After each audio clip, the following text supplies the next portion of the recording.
Thank you for being here today. My name is Margot Bennett. I'm a captain with the University of California Police Department. I'd like to take the time to tell you how very proud we are of the work that Lisa and Allie did on this case. You have their bios. You know that both of these individuals are very smart and experienced people. So first, Lisa, if you could just introduce yourself with the spelling of your name and your title, please. Lisa Campbell, Special Events Manager with UCPD. And Allie? Allie Jacobs, Police Officer, UC Berkeley. My initial impression of him that he was clearly unstable. The girls appeared to be extremely, they were very quiet, they were very subdued, they were non-responsive, they didn't have exhilarate the energy that children of their age would generate or exhilarate. They weren't in school. It was 1 o'clock. School has started in this region, so they weren't in school. So that was one of the things that sort of caught my attention. He was very animated, unlike the girls. The older girl typically stared straight up at the sky, didn't make eye contact. On Monday, about shortly after 1 o'clock p.m., I received a call from one of our records technicians, and he advised me that there was a gentleman in the lobby that wanted to meet with us for an event. This is standard protocol on campus when a group or student organization, non-affiliates, want to host an event. UCPD is brought in, so it's not uncommon that that happened. So I told Chris that I was sort of busy, but just send him down and I'd schedule him for another appointment was my thought. The suspect came into my office, and he had 2 young girls behind him that walked in slowly after he did. He started talking about his organization, and my immediate question to him was, what is it we could do for you? How does this relate to the University of California campus? And he began to go on, and his thoughts were all over the place, so he wasn't consistent. And he says, well, this is going to be really big. It has something to do with the government, and the FBI and UC Berkeley is involved because we're going to have it here. And so I said, okay, well, I need to schedule you for another appointment because I had other things that I had to attend to that day. So I asked him if it was okay to schedule him at 2 o'clock, which would have been for Tuesday the 25th, and he said, yeah, great, that's excellent. I look forward to sitting down. You're going to really love this. When I tell you about it, it's going to change the world, and I'll see you tomorrow at 2 o'clock. So he left my office. He and the girls left the office and did not return until Tuesday the 25th. When I asked him if he would want to come back and for a scheduled appointment the following day, he said, yeah, absolutely. I said, well, I need to put you into my calendar so that I can have it on my log. And so I asked him at that time his name, and he willingly gave me his name. And I asked him what was the nature of his event, and at that time he said it was God's desire. And so I entered him into the calendar by his name and event, which God's desire. I scheduled an appointment for him to come back tomorrow at 2 o'clock and to follow up with, 1, his event, to validate whether or not it was an event that we would host or something that was legitimate. I didn't want to just discount that. And 2, at that point my concern was about the kids, and so I wanted to have an opportunity to get a little better look at them and to have a better assessment of what was happening there. So the next Tuesday the 25th, after lunch I came in and I saw Allie, and I said, I explained to Allie, basically this guy was coming back at 2 o'clock, and there were some things about him and the kids that were just really alarming, just didn't settle right with me. So asked her if she'd be interested in sitting in with me as another trained eye, another trained investigator, somebody that could maybe see something that I didn't see or add some value to whatever it was that I was picking up on. And my reaction alarmed her, so she came and said, well, do you have his name? Let's run him. And we need to look into who it is and why you're concerned about it. So Lisa tells me that she's concerned about an appointment she has at 2 o'clock, and I'm asking her, you know, what's your concern? And she said, well, he seemed a little disturbed, and he had 2 little girls with him, and I just got a really bad feeling about it. And I said, well, do you have his name? And she gave me his name from her Outlook calendar. So I said, well, let's do a records check on his name and see what kind of person we're dealing with. If it was enough that hinked her up, it was worth, seeing, what his history was. So I went to dispatch and I ran just a routine records check on his name, and they informed me that he was on parole, federal parole for kidnapping and rape, and he was also a sex registrant. And once they told me that, my kind of red flags went up because she had mentioned something about 2 young kids, and that she had mentioned these 2 kids didn't seem right. So I thought, well, this could be something a little bit more than we bargained for. So I went to Lisa and I told her what I had discovered and just asked her, what do you want me to do? And she just said, can you sit in with me? Can you just watch this guy and see if there's any kind of crime, anything that, because she's not sworn and I am, something that a police officer should deal with at that time. So I agreed to go sit in with her. I talked to my sergeant. I kind of just briefly told him what was going on. He said, go ahead, sit in her office. And I went into her office, and that's when we met with the suspect. And that would have been on Wednesday? That was on Tuesday. I'm sorry? Where were you meeting him on campus? We were meeting him in Lisa's office, where he originally scheduled the appointment with her in the special events office at the police department. So we kind of walk in, he's behind me, and he's following us to her office. And there's an empty desk in Lisa's office that's unoccupied. And I made it seem like that was my desk, because we didn't really know what we had. We didn't want to alert him that we were looking at him for anything criminal. We just keep it really mellow and see what we have going on. So we walked in. I introduced myself as Officer Jacobs, and I said that, this is my office, this is my desk, and that's her desk. And we sat down and we said, how can we help you? And his youngest daughter, forgive me, I don't know their names. His youngest daughter sat down in a chair directly across from me, about 5 feet away. The oldest daughter stood next to her, in between her and him. And he was standing pretty much in the doorway, right in front of Lisa's desk. He puts down his attaché case, opens it up, pulls out this book that most has been shown in the media about schizophrenia and FBI and all this stuff. And he pulls that out and he starts opening it. And he just starts talking, and it was really hard to understand what he was talking about. I couldn't really follow most of what he was saying. Lisa kept saying, how can we help you, sir? How can special events help you? Trying to get him back on track. And he says, this is going to be huge. I'm so glad that you guys are partaking in this. This is God's desire. And then he threw out, 33 years ago, I was arrested for kidnapping and rape. And I kind of, okay. I knew that, but I just didn't think he would throw that out there, especially in front of these young girls. And he said, oh, but I've learned in the Lord, and he's talking all this stuff about Jesus. And so I'm not having a really hard time following his thoughts. So I focus my attention now on these 2 little girls who at first they kind of just blended into the background. I didn't really understand why they were there. So I said, sorry, sir, to interrupt you. Who are these 2 young ladies? And he said, oh, these are my daughters. And he introduced them. And I said, oh, how old are you?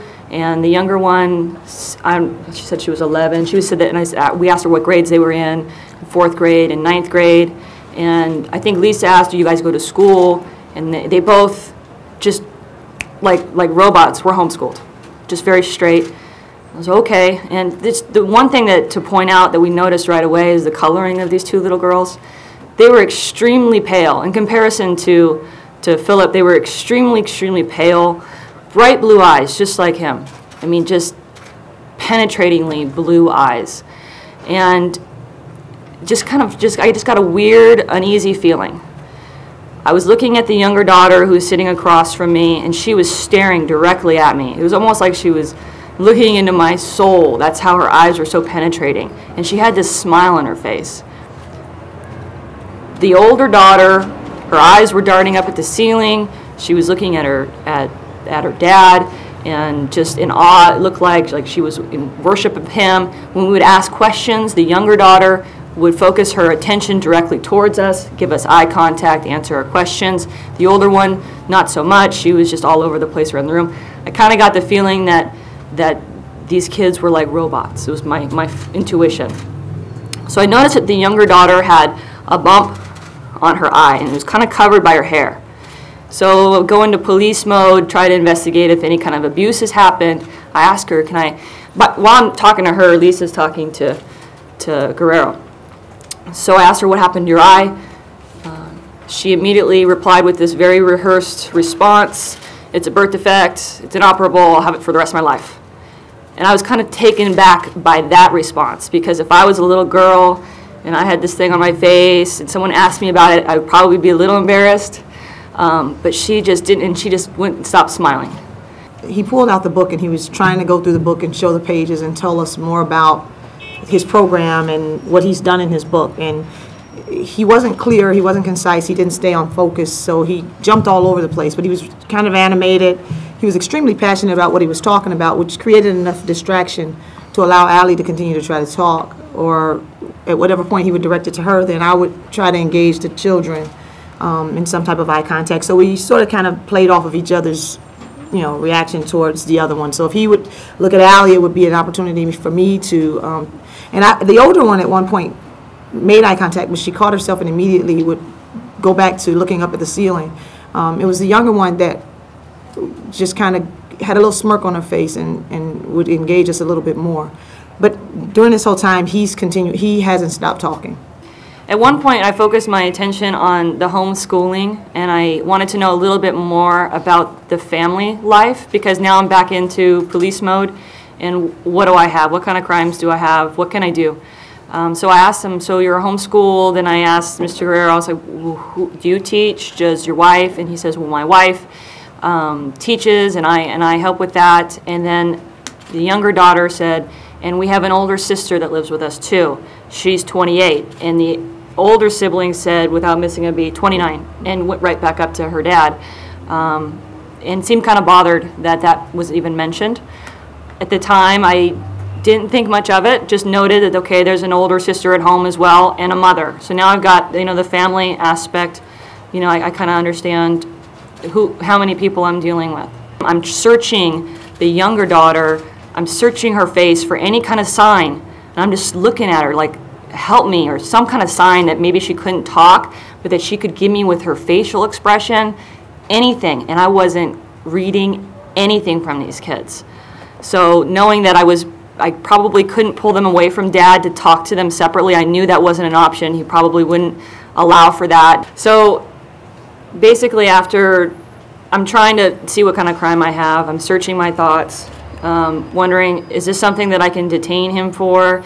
Do I need to call CPS? Do I need to call Berkeley Mental Health for this guy? He was clearly disturbed. I don't know if he takes medication or not. It's all going through my head. My training's kicking in. What do I have? What can I do? And this all happened within a matter of minutes. I think the whole meeting from beginning to end was less than 15 minutes long. So at the end of the meeting, I said, sir, what would you like for us to do? Would you like to hand me that book and me forward that on to my supervisors? Would that make you happy? And he said, yes, would you please? And sure, we'll help you out with that. He gave Lisa a book, he gave myself a book, and at that point he kind of jerked up, and he was shaking a lot through this. Not like a scared shake, more like a nervous talking in front of crowds shake, like I'm probably doing right now.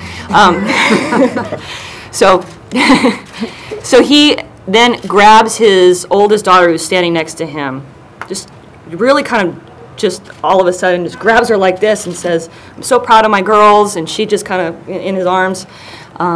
He says, they don't know any curse words.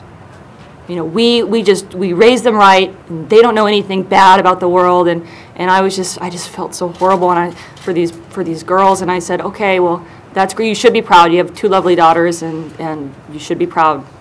And he went on his way, and he left. So I go and I call the probation officer, who's not there. I leave a message just describing my concerns about, he came into our station, he brought all his literature, he seems like he's disturbed. I don't know if that's normal behavior for him.